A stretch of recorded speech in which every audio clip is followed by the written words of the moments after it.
కేంద్రం నుంచి వచ్చినటువంటి ఒక పథకాలు ఏతున్నాయో అది నేరుగా లబ్ధిదారికి అందుతూ ఉన్నది. మన రాష్ట్ర ప్రభుత్వం చేసినటువంటి లబ్ధిదారులకు చెప్పండి.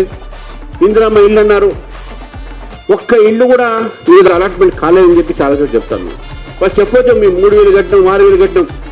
నువ్వు ఏ ఒక నగరానికి పోయినా ఎవ్వరు కూడా ఇంతవరకు మాకు ఈ సంబంధించినటువంటి ఒక ఇల్లు రాలేదు అన్నారు. గతంలో బెడ్రూమ్ అన్నారు, అది రాలేదు, డబుల్ బెడ్రూమ్, ఇక్కడ కూడా రాలేదు. కాబట్టి ఈ యొక్క మాటలు ఎక్కడి వరకు తీసుకుపోతున్నారంటే ఓట్లు వచ్చే వరకు మీకు ఇందిరమ్మ ఇల్లు ఇస్తాం, అది ఇస్తాం చెప్తా ఉన్నారు, కానీ ఎలక్షన్స్ అయిపోయిన తర్వాత మర్చిపోతా ఉన్నారు.